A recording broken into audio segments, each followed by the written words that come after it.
먼저 여러분들 부탁드리고 싶은 것은 오늘 3부 예배 때에 그 성경 공부는 이 설교하는 것으로 대신합니다. 그러니까 성경 공부하시는 분들은 여러분 남들 화의를 설교 들으면서 고칠 것은 고치고 여러분들이 더 깨달은 것은 적어서 여러분들 화일 하일에 꽂아주시면 이런 성경 공부하는 그 교재가 될 수 있겠습니다. 여러분 복음은 한 역사적인 사건을 우리에게 보고하면서 시작이 됩니다. 그것이 무엇입니까? 예수의 부활입니다. 그러므로 기독교 교인이 되려고 한다면 이 예수의 부활이 역사 속에서 일어났다는 사실을 받아들일 수 있어야 여러분들이 기독교 교인이 되는 것입니다. 그냥 교회만 다닌다고 기독교 교인이 되는 것이 아니고 예수 그리스도의 이 부활이 역사 속에서 우리들이 사는 것처럼 역사 속에 일어난 사건이라는 것을 믿을 때 우리는 기독교 교인이 됩니다. 다시 한 번 더 강조한다면 다른 무엇보다도 예수님께 일어난 이 사건이 역사적인 사건이었다는 것부터 믿어야 기독교인이 될 수 있다는 것입니다. 다른 모든 종교는 너희들 이렇게 살아라. 그리고 지혜의 길을 발견해라. 내가 가르쳐준 것을 잘 믿어라. 그러면 너희는 복받고 훌륭한 사람이 될 수 있을 것이다. 그런 식의 가르침입니다. 그러나 우리 기독교는 여기 당신이 살아가야 하는 좋은 방식이 있다라는 것으로부터 시작하지 않고 여기 예수께서 너희를 위하여 이루어 주신 일이 있다. 이것을 믿으라는 것으로부터 우리 기독교는 시작됩니다. 그러면 예수께서 이루신 일은 무엇일까요? 첫째는 예수는 우리의 죄를 위하여 죽임을 당하시고 장사지혜가 되셨다. 둘째는 예수는 사흘 만에 다시 살아나셔서 많은 사람 앞에 자신을 나타내 보여주셨다. 이 두 가지가 여러분 기독교 신앙의 핵심입니다. 기독교는 절대로 복잡하지 않습니다. 여러분들 복잡하게 생각해서 그렇지 기독교는 절대로 복잡하지 않습니다. 기독교는 두 가지 단순합니다. 기독교 신앙의 핵심은 이 두 가지입니다. 이 두 가지를 믿어야 하는 것이 기독교입니다. 그러나 사람들은 이 두 가지를 도무지 믿지 못합니다. 이 세상에는 예수님을 믿는 사람들보다는 예수님을 안 믿는 사람들이 더 많습니다. 그래서 예수 안 믿는 사람들을 어떻게 하면 예수를 믿을 수 있게 만들까 그런 생각을 하면서 고민하다가 19세기 초에 기독교를 현대 감성에 짜맞추자. 그러면 예수를 외면하는 사람들도 예수님께 관심을 가지게 될 것이고 예수를 믿게 될 것이다. 그렇게 얘기하면서 우리 기독교에서 초자연적인 요소를 제거해버리자 하는 그런 움직임이 일어나기 시작했습니다. 그 중에 브라드리 슐라이마라는 그런 독일의 목사는 기독교라는 역사적인 사건을 믿는 것이 아니고 하나님을 의지하고 싶어하는 우리 사람들은 약하니까 우리들 마음속에 하나님을 의지하고 싶어하는 인간들 그 내면에 있는 느낌, 영어로 쓰면 필이라고 하죠. 필이라고 하죠. 하나님을 필하고 싶은, 느끼고 싶은 그 느낌을 믿는 것이라고 그렇게 가르치자.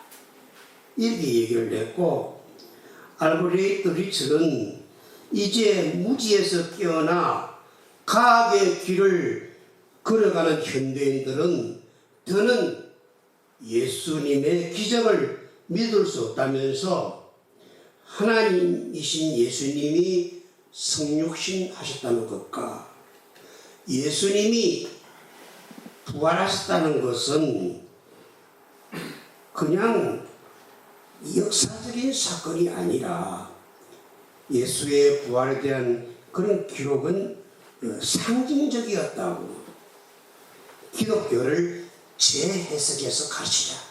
쉽게 얘기하면 기독교에서 신비는 몽땅 다 뽑아버리고 과학적으로 예수를 믿게 하자. 그런 주장을 펴고 그런 신학운동이 일어났습니다. 이 운동의 기본 논리는 이런 것입니다. 기독교 신앙에는 미신과 기적의 요소가 너무 많다. 현대인은 예수의 부활이 실제로 벌어졌다고 아무도 믿으려고 들지 않는다. 그러니까 기독교가 현대인들에게 먹혀들게 하려고 한다면 예수의 부활 같은 것은 뽑아버리자. 재해석되어야 한다. 그렇게 하십니다. 그러면 이런 주장을 펴는 사람들은 예수가 죽은 가운데서 몸으로 부활하셨다는 교리를 어떻게 취급하였을까요? 이렇게 설명이 바꾸었습니다.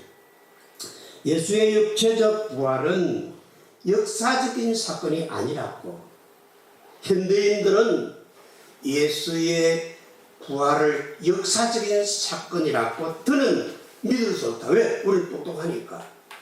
네. 예수의 육체의 부활을 부정해도 부활 개념은 바뀌지 않을 것이다. 왜? 자연도 겨울 다음에는 봄이 오지 않는가? 자연에서도 식물들은 죽은 후에도 봄이 오면 새 출발이 가능하지 않는가? 그러니 우리도 예수의 육체의 부활을 역사적으로는 믿으라고 하지 말고 예수의 부활 이야기 속에서 너희들이 좋은 교훈을 배우고 그리고 너희들이 예수를 잘 믿으면 새로운 인류가 될 수 있다. 이것이 부활절의 이치다. 이런 주장을 하기 시작합니다. 무엇을 주장하고 싶은 것입니까? 예수가 실제로 겪은 역사적인 부활은 중요하지 않고 더 중요한 것은 사람들이 예수님의 부활 이야기를 교회에 나와서 들으면서 착하고 윤리적인 사람이 되어서 남을 사랑하게 되고 예수 믿는 사람들이 모여서 세상을 더 좋은 곳으로 만드는 것이 역사적인 예수, 다시 말해 예수님이 부활하셨다는 것을 역사적인 사건으로 믿는 것보다는 훨씬 더 중요하지 않겠는가?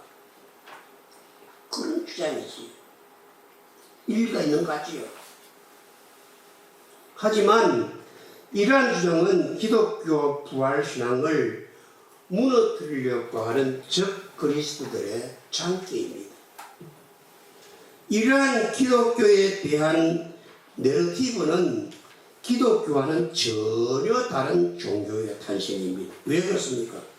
그것은 우리의 구원은 우리의 행위에서 나오지 않고 구원은 우리가 구원받는 것은 하나님 쪽에서 일방적으로 하나님 방법대로 하나님 자료를 사용해서 하나님 능력을 짜넣어서 하나님께서 우리의 구원을 이루어 주시는 것이지 하나님께서 우리를 창조하여 만드신 것처럼 구원도 하나님께서 우리를 위해서 만들어 주는 것이지 절대로 사람이 자기 자신 스스로를 구원할 수 없는 것이다 하는 기독교 고유의 메시지를 저버리게 되는 것이기 때문입니다.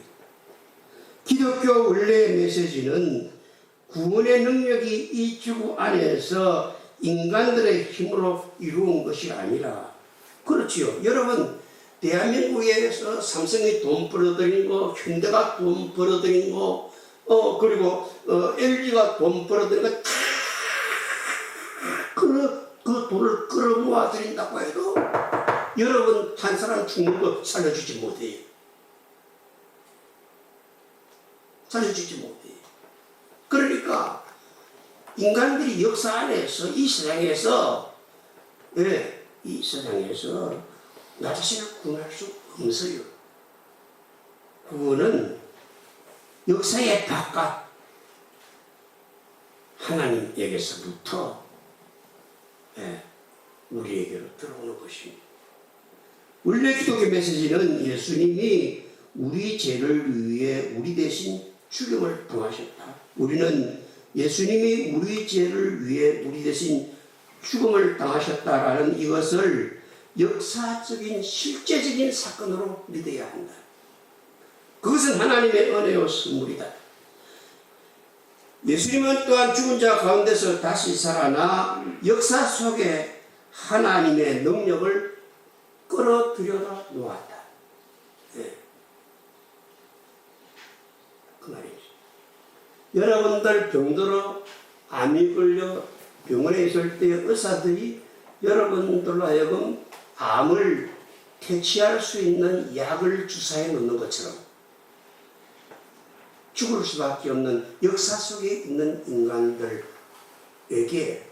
역사 밖에 있는 하나님께서 하나님의 방법으로 부활의 방법이라는 것을 우리에게 주사해 주는 것과 마찬가지다. 죄인을 구원하기 위한 예수의 죽음과 부활이 역사 속에서 실제적으로 일어나기에 기독교는 탄생할 수 있었습니다. 바울은 고린도전서 15장 14절에서 그리스도께서 만일 다시 살아나지 못하셨다면 우리가 전파하는 기독교도 헛것이다.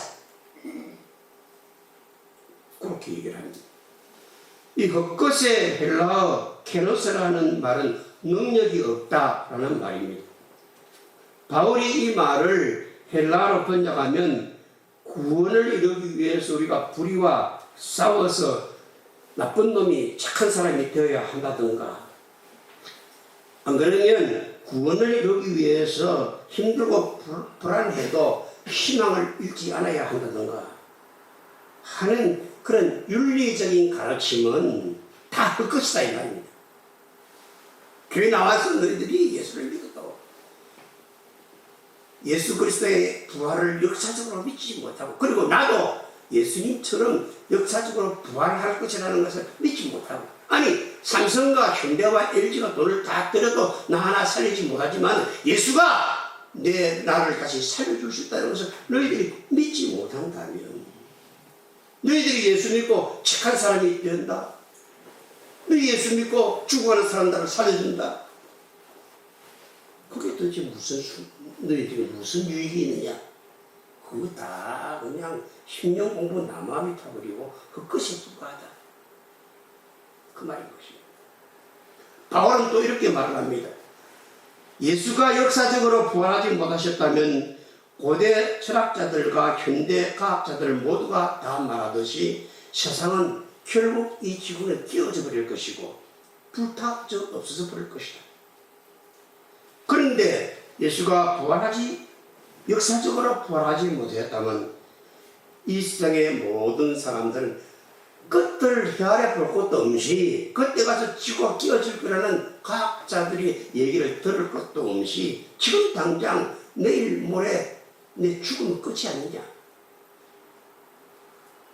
그러니 예수님이 역사적으로 부활하지 못했다면 인류가 아무리 과학을 발전시킨다고 하더라도, 그렇지, 아무리 과학을 발전시킨다고 하더라도 세상에 우리가 아무리 옳은 일을 많이 한다고 해도, 그리고 내가 아무리 가장에서 가장의 역할을 잘하고 돈을 많이 벌어서 자식들을 그냥 떵떵거리며 살게 만들어준다고 해도, 그러나 그렇다 하더라도 너에게는 스스로 너 자신을 구원할 수 있는 능력이 없으므로 결국 이 성은 죽음으로 끝을 맺고 마는 것이 아니고 무엇이냐, 그 말이죠.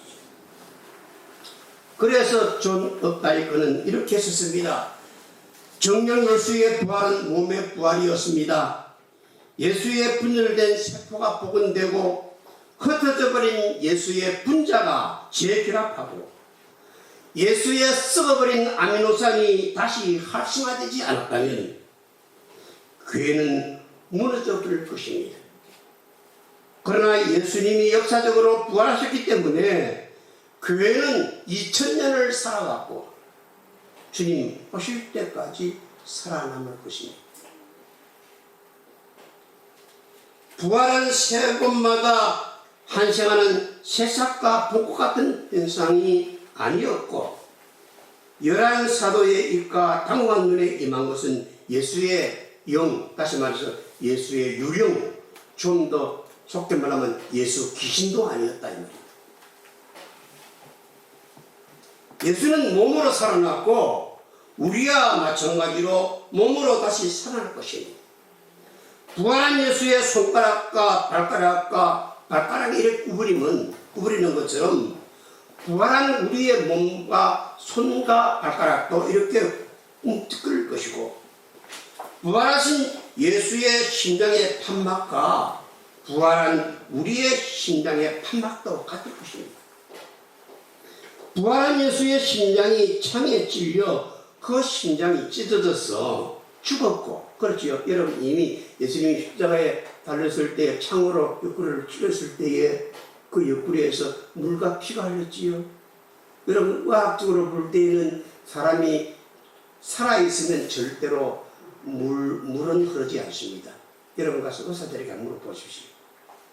옆구리를 창으로 찔 때 물이 흘렀습니다. 물이 흘렀다는 것은 이미 그 시신이 변질되기 시작했다는 것입니다. 그러니까 그런 예수가 살았다는 것은 예수의 심장이 시들어 멎었다가 영원한 능력으로 다시 셈을 얻어 철저하게 활동된 것입니다. 예수의 부활은 예수의 유령, 예수의 귀신이 출현한 것이 아니고 예수의 육체적인 부활이 분명합니다. 그러니 엉뚱한 말을 하면서 하나님을 조롱하지 맙시다. 예수 이 부활의 사건을 어수룩한 옛날에 칠했다 퇴색한 상징과 비유로 둔갑시키지 말고 우리 모두 자신있게 죽어 시체가 되어 저 무덤 안으로 들어갑시다. 자신있게 죽읍시다.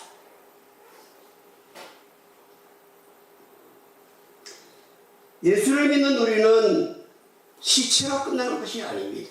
산자와 죽은 자를 갈라놓은 예수의 시체를 꽁꽁 묻었던 저 돌은 굴러갔고 예수가 죽어서 시체가 되었다고 땅에 묻고 그렇지요. 예수는 죽었으니까 땅에 묻고 우리는 살았으니까 산에 내려가자. 그렇지. 그들이 예수가 죽었다고 묻었습니다. 그런데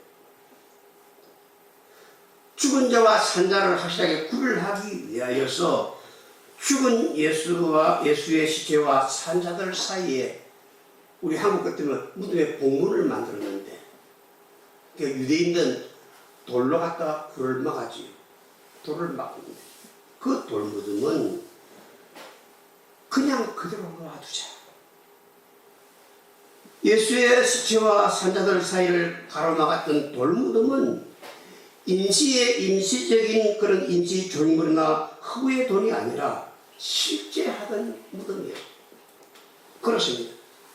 시간이 흐르면 우리 모두 죽을 것이고 우리가 죽으면 우리의 시체도 땅에 묻을 것이고 우리의 뜨거웠던 가슴은 싸늘하게 식을 것이고 우리의 아름다운 사랑마저 나의 뜨거웠던 이 몸이 차디찬 흙덩어리가 되면 초롱도초롱 빛나던 내 눈속으로 흙이 밀고 들어올 것이고 전미꽃 향기를 맡으면서 향기로 하던 내 코 속으로도 흙이 밀고 들어오면 산자들은 예수의 시체를 땅에 묻은 것처럼 나의 지체도 땅속 깊이 꽁꽁 묻어 공동묘지로 메워다 버릴 것입니다.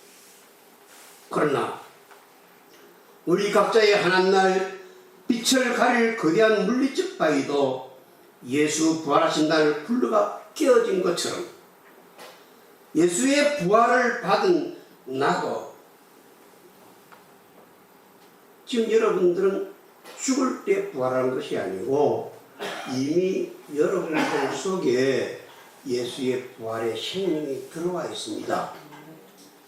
여러분 암에 걸려서 주사를 주면 약이 몸속에 들어가 있는 것처럼 여러분들이 죽을 때 여러분 부활할 것이 아니고 이미 예수 그리스도를 믿고 아멘할 때에 여러분들 안에 예수 그리스도의 부활의 생명이 들어와 있다가 여러분들이 땅속에 묻히고 여러분들이 이제 여러분들의 시체는 이제 예수 그리스도의 부활의 영을 받은 여러분들은 무덤이 여러분들을 묻어둘 수 없습니다. 돌 무덤이 물러가는 것처럼 몇 천억 톤의 다이나마이트가 터뜨려지는 것처럼 여러분들의 시체는 무덤을 뚫고 나올 것입니다. 그것을 우리가 믿는 것입니다. 이것을 우리가 신화적으로 믿는 것이 아니고 역사적으로 믿는 것입니다. 역사적으로 믿는다는 것은 실제 우리에게 일어나고 있고 일어날 것을 믿는다는 것입니다. 여러분, 우리 기독교 신앙은 역사적 신앙이에요. 또는 합리적 신앙입니다. 고린도전서 15장에는 예수의 부활을 믿어야 할 이유가 넘쳐납니다. 부활을 반박하려는 다양한 이론이 현대에 많이 등장했으나 그 모두에 대한 답이 이 고린도전서 15장 속에 들어있습니다. 오늘 여러분 이건 본문 말씀입니다.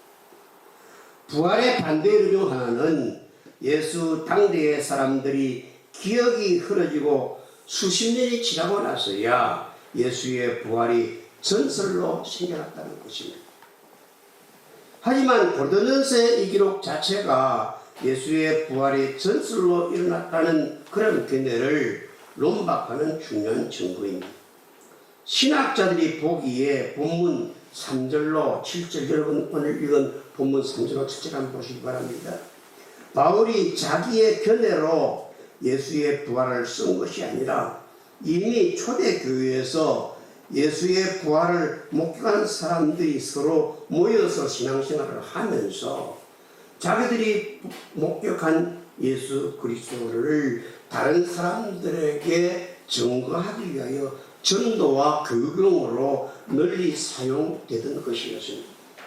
바울은 이미 사용되고 있던 초대교회 교육자를 인용하였을 뿐입니다. 여러분 3절을 보시기 바랍니다. 바울은 본인도 이것을 3절에서 밝혔듯이 내가 받은 것을 다른 사람들에게 전하는 것이다. 그렇게 쓰고 있습니다. 다른 사람, 내가 받은 것이 무엇입니까? 다른 사람들이 그때 이미 예수 그리스도가 부활했다는 것을 다 서로가 증거하고 있었다. 그걸 내가 받았다. 그래서 나도 이것을 증거한다. 그 말. 예수는 부활하셨다는 역사적 사건은 바울이 고린도전서 15장의 부활의 장을 쓴 당시에 이미 지중해 세계 전역의 사람들 사이에서는 공공연하게 널리 통용되고 있었습니다. 고린도전서 집필 시기는 예수님이 죽임을 당하신 지 불과 15년 내지 20년 후였습니다. 그때까지만 해도 예수의 부활을 목격한 사람들이 많이 살아 있었습니다. 그래서 바울은 예수님의 죽음을 당하실 때에 예수의 부활을 목격한 사람들이 모두 사라진 뒤에 예수의 부활이 전설로 생겨났다는 그런 부활을 부정하고 싶어 하는 사람들의 주장을 성공적으로 논증할 수 있었습니다. 오히려 수천의 유대인 남녀가 거의 즉시 한순간에 예수를 구주이자 부활하신 주님으로 경배했다는 것을 여러분 이 본문에서 명백하게 알 수 있습니다. 좀 더 여러분들이 참조하려고 보면 사도행전 2장을 보시면 좋겠습니다. 좀 더 제 말씀을 귀 기울여 주십시오.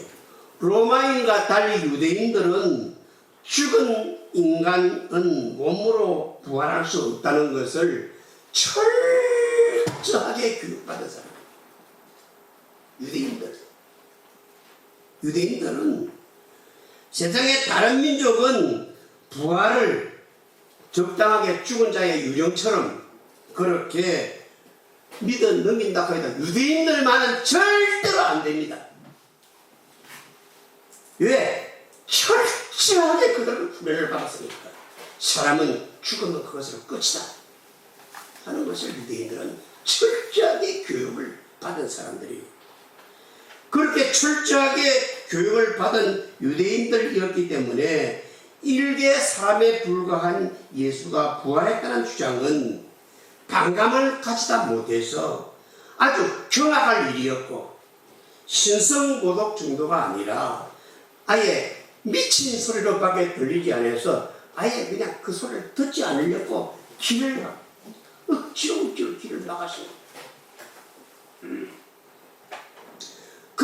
그런 유대인들 사이에 한 인간이신 예수를 하나님의 아들로 경배하는 운동이 나갈 수 있었다는 것은 유대인들에게 있어서는 유래를 찾아볼 수 없는 일이었습니다. 만일 인간이 자기가 하나님이라고 하면 많은 사람들 있는 중간에 놔놓고 많은 사람들이 삥 둘러서 돌로 쳐 죽이는 것이 율법이었습니다. 그렇게 그들은 철저하게 사람의 부활을 믿지 않는 적이 있습니다. 성경 여러분 자세히 보십시오. 그러면 율법이 얼마나 무서웠습니까? 그런 사람은 돌로 쳐 죽였습니다. 그런데 그런 사람들이 한 인간에 불과한 예수 그리스도를 하나님의 아들이라고 술렁술렁 주변이 술렁거리기 시작하고 그런 일이 일어날 수 있다는 것은 뭔가 중대한 사건이 벌어졌기 때문일 텐데 그렇지. 그럴 텐데 그런데 여러분 그 중대한 일이 무엇일까요? 그 중대한 철저하게 인간을 한번 죽으면 끝이 나는 것을 그냥 믿는 그들에게 예수가 하나님의 아들이다 죽었다가 살아났다 하는 그 술렁이는 뭔가 그러면서 술렁이는 일들이 일어났다. 거기에 바울이 답이 있습니다. 바울은 예수가 사흘 만에 다시 살아났다. 그런 고백입니다. 이어지는 바울의 보고를 보면 게바에게 베드로에게 먼저 보이시고 12 제자에게 보이시고 그 위에 500여 형제에게 일시에 보이셨다. 그 중에 예수의 부활을 목격한 사람들은 지금 내 설교를 듣고 있고 그리고 우리의 주위에 살아있고 그 위에 야고보에게 보이셨고 예수님 동생이지요. 예수님 동생이 야고보에게 보이셨고 그때까지는 야고보가 예수를 안 믿었습니다. 예수를 미친놈이라고 자기 형을 미친놈이라고 잡으려고 그냥 밧줄을 가지고 예수 잡으려고 다니던 사람이 문중과 같이 그 위에 모든 사도에게와 맨 나중에 만족되지 못해야 난자 같은 내게도 보이셨다. 고백하고 있습니다. 우리는 바울 시대는 인류가 덜 계몽되어서 미신적이고 아무 말이나 덥석 믿었다고 생각할지 모릅니다. 그러나 그 당시의 유대인들은 뚜렷하고 확실한 증거가 없이는 그런 주장을 선뜻 받아들이지 않습니다. 그래서 본문에서 복음을 제시하는데 75% 이상을 부활을 목격한 자들을 열거하는 데 할애하고 있습니다. 바울이 예수 부활을 목격한 사람들의 이름을 대면서 그 중에 지금까지 대단할 수는 살아있다고 말을 하는 것은 너희들 진짜 정말로 의심이 나면 누구든지 한번 예수의 부활을 보았다는 사람들을 찾아가서 한번 물어봐라. 다시 말해서 예수의 부활을 그런 증거하는 바울 자신도 처음에는 예수를 믿지 못했는데, 이 바울이라는 사람은 얼마나 똑똑한 사람이냐는 걸 보면요, 내놓을 논증이나 근거가 없다면 그냥 무조건 믿어야 한다는 그런 사람이 아닙니다. 끝까지 그냥 철저하게 파헤치고 파헤쳐야만이 속이 시원한 그런 사람이었습니다. 다시 한 번 더 들어보고 싶습니다. 당시에 그리스 로마 문화와 유대교는 그들의 굳건한 신앙 때문에 죽은 자의 육체가 부활한다는 것을 믿기 어려웠습니다. 예수 당시에 유대인은 부활을 아예 믿지 않거나 종말에 온 세상이 새롭게 될 때에 의인들만 부활을 할 것을 믿었습니다. 이것이 유대인들의 신앙입니다. 그런데 아까 고난과 죽음이 여전히 계속 우리들 주위에 일어나고 있는데, 지금도 내 주위에 그냥 사기꾼들이 있고, 지금도 내 주위에 그냥 쓰리꾼도 있고, 지금도 내 주위에 그냥 못된 짓을 하는 놈들이 많이 있는데, 그런 역사의 중간에 일기에 개인의 시체가 부활했다는 것을 믿는다는 것은 유대인들에서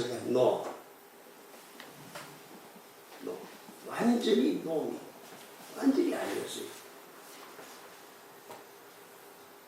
그런데 사도행전 26절 보면 바울이 아그리빠 왕과 로마 총독 앞에서 발언하는 내용이 나옵니다. 사도행전 26절을 집에 가서 한번 찾아보시기 바랍니다. 그래서 이렇게 나옵니다. 바울이 예수의 죽음과 부활에 대해서 말하자 베스토가 바울의 말을 듣고 내 많은 학문이, 바울이 얼마나 학문이 여러분 높은 사람이냐 하는 것 들면요, 이 왕이 내 많은 학문이 너를 미치게 하는, 요즘도 우리 그러잖아요. 공부 많이 한 사람 어떻게 미친다고. 내 많은 학문이 너를 미치게 하는, 그렇게 할 만큼 이 사람이 학문에 깊은 사람이었어. 이에 맞서서 바울이 내놓은 답변은 정중하면서도 확신에 차 있습니다. 이렇게 말합니다. 바울이 이르되 베스토가 가요, 내가 미친 것이 아니요 참되고 온전한 말을 하나이다. 왕께서도 이 일을 아시기 때문에, 무슨 말입니까? 왕께서도 이 예수가 부활했다는 이 사실을 아시기 때문에 내가 왕께 반드시 말할 수 있습니다. 이 일은, 이 예수의 부활에 대해서 왕께서는 하나도 아시지 못함이 없는 줄 아나이다. 이 일은 한쪽 구석에서 일어난 일이 아닙니다. 무슨 말입니까? 바울은 자신의 부활신앙이 온전한 신앙이라고 합니다. 이는 나는 이성적으로 예수의 부활을 믿는다는 것입니다. 부활의 주장은 단지 그럴 것이라는 주장이 아닙니다. 언제, 어디서, 누가, 무엇을, 어떻게, 왜 라는 육가 원칙에 따라서 확실히 예수의 부활을 논증하고 있는 것입니다. 바울은 예수의 죽은 빈무덤, 목격자들이 보고한 예수의 죽음과 부활에 대한 모든 사실을 아그리빠 왕과 베스토 총독도 다 알고 있지 않습니까? 이미 왕들도 다 알고 있지 않습니까? 예수의 부활을 아그리빠 왕과 베스토 총독도, 아그리빠 왕은 무엇입니까? 유대인의 왕이지요. 베스토 총독은 뭡니까? 로마 총독이지요. 예. 당신들이 다 알고 있는 사건이기 때문에 나는 예수의 부활을 더 자신 있게 왕과 총독 앞에서 주장할 수 있습니다. 이쯤 되면 여러분 얼마나 확실한 점입니다. 거기 우리는 한쪽 구석에서 몇몇 사람들은 예수님이 부활했다는 얘기들을 그때 했을 것도 알고 있는데 이 바울의 주장이 가능하기 때문에 왕도 알고 총독도 알고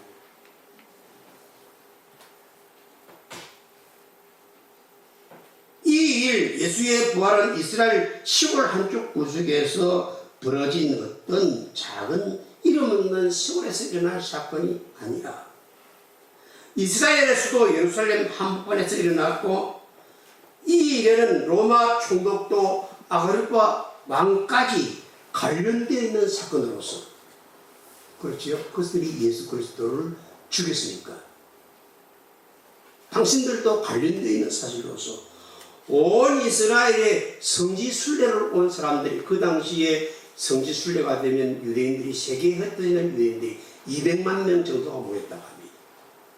그 200만 명 이상이 뜨들썩하게 다 아는 사람은 다 알고 있는 매우 공공연한 사건이 아니었습니까? 왕이요. 이 주장을 내놓고 있는 것입니다.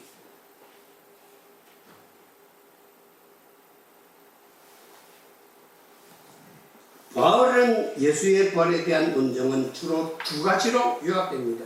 첫째, 무덤은 비어 있었다는 것. 예수의 부활 사건을 믿지 않는 사람들도 예수의 무덤이 비어 있었다는 것만은 사실을 받아들입니다. 모든 고고학자들이 예수 안 믿는 고고학자들도 예수의 빈 무덤은 비어 있다 하는 것까지는 인정합니다. 유대인에게 있어 시신을 장사 지내는 것은 매우 중요합니다. 왜 그렇습니까?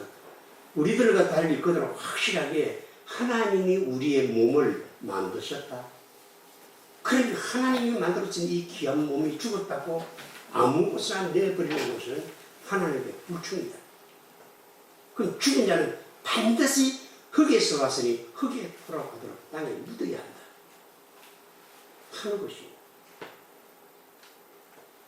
그리고 더 하나는 이 생이 끝나고 하나님께서 심판의 왕으로 오실 때 죽은 자들은 다시 살아난다는 믿음을 유대인들은 가지고 있었기 때문입니다. 사랑하는 여러분, 율법에는 죽은 자는 반드시 장사 지내만 했습니다. 그러나 유대인들은 분명히 예수를 무덤에 장사 지냈습니다. 그런데 장사를 끝낸 시신은 사라졌고 무덤은 비어 있었습니다. 그래서 초대교회 성도들은 예수가 죽은 자 가운데서 부활하셨다는 것을 믿고 선포했습니다. 두 번째로 많은 사람들이 부활하신 예수님을 보았다고 증언합니다. 부활하신 예수는 자신을 딱 한 번만 보여준 것이 아니라 그리고 연출하기 어려운 매우 어수룩한 어스름한 외딴 곳에서 이렇게 저 시골 한쪽 구석에서 일어난 사건이 아니라 피터 월리엄스는 성경에 나타난 예수님의 증언을 이렇게 증언합니다. 이게 지금 다 기록이 다 있는데 이걸 갖다 우리 문서비평이라 하죠. 문서비평이라 하는데 여러분 이수진 장로는 이걸 어떻게 알 수 있습니까? 과학적으로 증명할 수가 없지. 거기에 증명하는 방법이 있습니다. 과학적인 방법이 있습니다. 문서비평이지. 근데 이 피터 월리엄스라는 상경이 이렇게 문서를 한번 이렇게 비평해 보니 23번 예수님께서 부활하신 후에 23번, 총 23번 나타나십니다. 그리고 부활하신 예수와는 대화까지 나눈 면접한 그런 근접 그런데 이 말씀을 다 정리해 갑니다. 이렇게 다수의 교인이 죽은 자 가운데서 다시 살아나신 예수를 실제로 보지 않았다면 복음서와 초대 기독교 서신에 기록된 부활하신 예수의 수십 차례에 걸쳐 나타나심을 설명하기가 힘듭니다. 그런데도 많은 사람은 이렇게 정하고 확실한 팩트, 사실이죠. 팩트. 영어 사실이죠. 팩트를 반박하려고 했습니다. 가장 흔한 주장은 이 주장은 오늘의 기자들이 자기 인기를 위해서 거짓말을 밥 먹듯이 하는 것처럼. 그렇죠. 여러분, 제가 그런 말씀 드리죠. 전에 부산 철암에 있는 교회가 다른 곳으로 옮기면서 교회를 갖다가 창고 업자들에게 팔았습니다. 근데 장마가 쪄서 비가 많이 내릴 때 철암 교회 건물이 무너져 죽었습니다. 그 사람이 죽었어요. 근데 그건 교회가 무너진 것이 아니고 창고가 무너진 것이지요. 이미 교회는 다른 곳으로 이사를 갔습니까? 그런데 신문기자들은 어떻게 냅니까? 교회가 무너져서 사람이 죽었다. 이렇게 합니다. 왜 그렇게 냅니까? 그들은 신문을 많이 팔아먹어야 되니까. 여러분, 창고가 무너져서 사람이 죽었다는 것을 사람들이 많이 보겠습니까? 안 그러면 교회가 무너져서 사람이 죽었다는 것을 많이 보겠습니까? 교회가 무너져서 사람이 죽었다는 것을 많이 보지 않겠습니까? 그래 신문은 많이 팔리니까. 오늘 저도 마찬가지지요. 그러니까 예수 그리스도의 부활을 쓰는 그런 기사들도 그랬을 것이다. 이런 얘기지. 하지만 바울은 이것을 반박합니다. 여러분, 이 설교는 너무 중요한 설교이기 때문에 여러분들 다른 때보다 설교가 조금 길어져서 여러분들이 깝깝하다 할지라도 그거를 깨뜨리고 뛰어넘고 잘 들으시기 바랍니다. 이것이 우리 기독교의 처음이고 끝입니다. 잘 들으시기 바랍니다. 만일 여러분들이 좀 조각증이 나서 빨리 설교를 끝나고 싶다 이러시면 성령께 기도하십시오. 이것만은 내가 놓칠 수 없으니 잘 듣게 해달라. 바울의 반박은 이렇게 합니다. 예수 부활의 수많은 목격자가 아직 살아있으니 힘들지 않고도 예수 부활을 목격한 자들을 너희들은 쉽게 찾아볼 수 있을 것이다.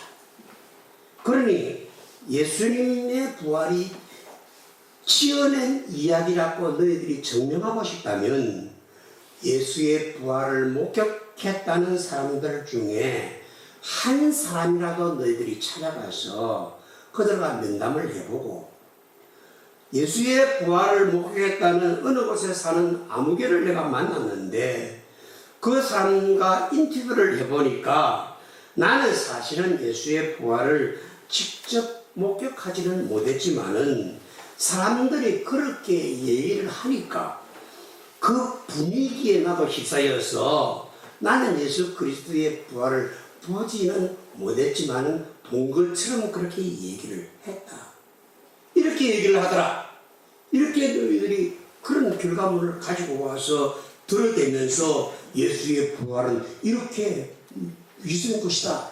너희들이 예수 부활을 했다는 걸 본 사람들이라는 게 이렇게 위선된 것이다. 이렇게 얘기를 하면 너희들의 주장이 옳다고 증명되고 예수 그리스도의 부활은 가짜 그 것이 그냥 발각되지 않겠는가. 그런데 너희들은 이런 노력도 해보지 않고 예수 부활이 꾸며낸 이야기라고 안방 재판관에 되어서 그냥 너희들 생각으로 재판만 그렇게 하고 있어. 너희들이 주장은 전혀 되는 게 아닙니다. 그런데 실제로 예수의 부활이 가짜라는 것을 내세우는 사람들이 이런 것을 시도해보지 않았겠습니까? 눈에 불을 켜고 그런 사람들을 쳐다봤겠지요. 은 30개를 주고 유다를 가짜 증인으로 내세워 예수를 법정에 씌운 이력을 가진 그들이 근데 단 한 사람이라도 예수 부활이 꾸며낸 것이라는 그런 증인들을 발견해 우리들 앞에 내세우지 못했으니 그러므로 예수 그리스도가 부활했다는 것은 가짜라는 너희들의 주장이 예수 그리스도는 부활하셨다는 우리의 주장보다 더 가짜다. 그 말입니다. 바울의 주장은.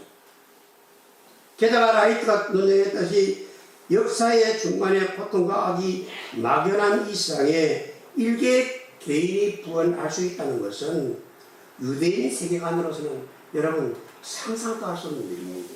그렇습니다. 예수의 부활은 미개한 어느 이방민족에 의해서 일어난 귀신 사건이 아니라 사람은 한 번 죽으면 그것으로 끝이라는 철저한 교육을 받은 민족들의 한복판, 그것도 유대 땅 베들레헴, 그것도 소크라테스, 플라톤, 아리스토텔레스의 그리스 문화와 세계를 정복한 폰베이오스, 그리소스, 율리우스 카이사르, 이런 건 시저죠. 여러분 있잖아요. 다음으로 시저. 치아의 로마 총독 빌라도의 치아에서 일어난 그런 역사적인 사건이다. 역사적인 사건이다. 이것이 너희들 그냥 우리가 억지로 주장하는 것이 아니다 이 말입니다. 그때 문화는 이미 여러분 소크라테스, 플라톤, 아리스토텔레스의 철학이 있는 세계였고, 폰페이오스, 그리스, 율리오스, 카이사르 시저가 다스리는 문명 세계에서 일어나. 아시죠? 그리고 라이트 폴킹원은 부활의 길을 꾸미려고 했다면 부활하신 예수를 그렇게 꾸며내지 않을 것이다. 부활하신 예수가 황홀하게 그냥 빛이 난다든지, 부활하신 예수가 그냥 궁천까지 빛난다든지 그렇게 꾸며낸다면 그 부활하신 예수는 너무 밝아서 눈이 부셔서 바라볼 수도 없다든지, 이렇게 어떤 게 주령의 모습으로나 귀신의 모습으로 그러는 것이지, 우리가 똑같은 사람으로 부활했다고 꾸며낸다면 그거 너희 믿겠느냐? 너희라면 그거 믿겠느냐? 그런데 예수는 우리와 똑같은 몸으로 부활했다고 하니 이거는 꾸며낸 이야기가 아니고 있는 그대로, 있는 그대로, 따라서 있는 그대로, 사실대로, 본대로, 느낌대로. 분명하지 않겠느냐? 그것은 이제 말씀 다시 한 번 더 정리합니다. 바울은 사람은 자신의 노력으로 자신을 구원할 수 있으며 자신의 열심과 수명으로는 하나님의 복을 얻어낼 수 있다고 굳게 믿었던 사람입니다. 그리고 배우지도 못했고 노숙자에다가 저주받은 범죄자로 몰려 생을 당한 목수 예수, 그죠? 카펜터 지저스, 목수 예수, 이게 목수였지요. 그것도 큰 집을 짓는 일은 대목수가 아니고 연장 같은 것을 만드는 소목이 소목수였습니다. 그런 목수가 세상을 구원할 구주는 절대로 없는 거지. 그냥 대통령이 와가지고 세상을 구원할 그냥 이게 하기 위해서 부활했다고 한다든지, 안 그러면 이병철이가 와가지고 내가 그냥 너희들을 구원하기 위해서 그냥 부활했다가 하면 그것도 믿을 동 말도 안 돼. 이거는 아주 그냥 이 일개의 목수, 그것도 대목도 못하고 소목수, 소목수, 그것도 그냥 죄인으로 몰려서 그냥 사형을 당한 십자가 위에서 인간이 가장 처참한 죽음을 당한 그 예수가 우리를 구원할 예수라니, 우리가 부활을 구절하니 그거 믿을 수 있겠는가? 그거 믿을 수 있겠는가? 바울은 이 모든 사람이 이 예수의 부활에 대해서 다 잘못 알았을 뿐 아니라 그 무엇인가에 홀려 넋이 빠진 사람이라고 생각하지 않았겠습니까? 그래서 어서 빨리 꿈꾸는 사람들 빨리 꿈깨라. 예수가 이단 교주다. 그러니까 자기 그냥 감정으로 아까 말씀드린 것처럼 안방 재판관이 되어가지고 예수를 나쁜 놈으로 그렇게 판단하고 예수 그리스도를 멸할 뿐만 아니라 예수 믿는 사람들까지 아예 그냥 싹을 새. 여러분들 지금 우리가 그랬잖아요. 더불어민주당 믿는 사람들 국민의힘당 싹을 다 죽이자. 다음에 국민의힘당 믿는 사람은 더불어민주당 아직 싹을 다 죽이자. 그러잖아요. 바울이 그랬단 말이지. 아유 예수가 부활했다는 걸 믿는 사람까지 싹을 다 죽이자. 그래서 예수 죽이는 일에 앞장을 섰던 사람입니다. 그런 바울이 이번에 진짜 정말로 마지막입니다. 나 설교를 처음 해보네. 이건 진짜 설교입니다. 마지막입니다. 그런 바울이 어느 날 갑자기 180도로 바뀌었습니다. 바울이 완전하게 딴 사람이 된 게 한 것은 무엇입니까? 바울이 부활한 예수를 만났다는데 귀신을 본 것일까요? 아니면 바울이 귀신에 쓰여서 엉뚱한 소리를 하는 것일까요? 100번을 생각해도 아닌 것 같습니다. 귀신 들린 사람은 인격이 온전하지 못하고 이성이 흐려지다가 사랑구실을 못하게 되고 그렇게 서서히 사람이 망가져 버립니다. 그럼 귀신 들린 사람들 봤지요? 망가져 버립니다. 그런데 바울은 180도 갑자기 변한 것은 귀신에 쓰인 것도 아니고 유령을 본 것도 아니라는 증거는 부활하신 예수를 만난 후에 바울은 더욱더 총명한 사람이 되었다는 것입니다. 아직은 이 인류가 출생한 이후에 논술 면에서는 바울의 로마서를 따라갈 것이 없습니다. 이 세상에서 인류가 만들어낸 모든 논술 중에서 가장 위대한 논술은 이 로마서입니다. 그렇기 때문에 우리는 촌놈들이 되어가지고 그냥 세상 위대한 사람이 누구냐? 소크라테스다, 플라톤이다, 아리스토텔레스다, 콜럼버스다 있지만은 유럽인들은 세계에서 위대한 사람 누구냐? 있죠. 바울이다. 바울이 세상을 통치했거든요.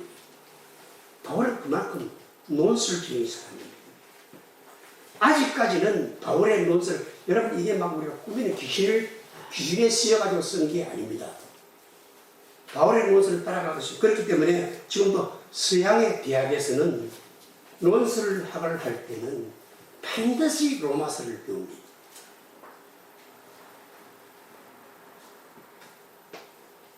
그럼 바울이 어떻게 이렇게 변했을까요?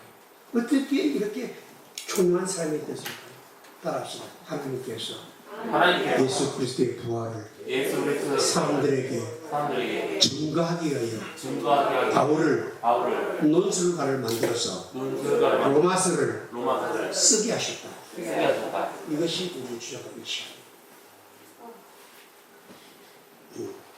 바울은 귀신을 본 것이 아닙니다. 바울은 180도로 자기가 바뀐 것은 하나님의 은혜라고 3번씩이나 반복했었습니다. 나는 사도 중에 지극히 작은 자라. 나는 하나님의 교회를 피파하였으므로 사도라 칭함받기를 감당하지 못할 자니라. 그러나 내가 나 된 것은 첫째 하나님의 은혜로 된 것이니 두 번째 내게 주신 은혜가 헛되지 아니하여 두 번째 세 번째 하나님의 함께 하신 하나님의 은혜로다. 고린도전서 여러분들 15장 9절로 10절에 보면 10번 걸쳐 놓습니다. 부활하신 예수를 만나기 전에는 진리의 하나님을 향한 열정이었다면 바울은 그 누구보다 자신이 뜨겁다고 생각했지만 그러나 부활하신 예수 그리스도를 만난 후에는 정말 자기 믿음이 잘못되었다는 것을 깨닫고 이때까지 그 좋은 지식으로 알 수 없던 것을 알게 했다. 그래서 바울은 자기의 마음을 열게 되었습니다. 나는 오늘 여러분들에게 이 말씀을 드리면서 말씀 마치고 싶습니다. 여러분도 바울만큼 총명한 사람입니다. 여러분 학교 다닐 만큼 다녔고 가방끈도 길 것입니다. 그럼 여러분들이 논리적인 면으로 예수 그리스도의 역사적인 부활을 믿을 수가 없습니다. 아무리 논술적으로 여러분들이 증명하고 그렇게 하더라도 우리는 넉넉한 사람이 아닙니다. 여러분들 똑똑한 사람이잖아요. 자기들의 주장이 다 있잖아요. 그런데 바울은 오늘 여러분들에게 이들은 너 그 논술을 좀 내려놓아라. 나도 너희들처럼 그랬다. 나는 너희들보다 동아치 같아서 아예 예수 믿는 사람들은 싹을 다 추리려고 했다. 예. 그런 내가 예수 그리스도를 믿게 되었다. 내가 너희들에게 원하는 것은 한 가지다. 내가 믿었던 예수 그리스도의 부활을 너도 믿고 너도 구원받아 하나님의 자녀가 되어서 장차 무덤을 100톤도 된 다이너마이트로 터뜨려버리고 하나님의 능력으로 부활하여 영원히 살자.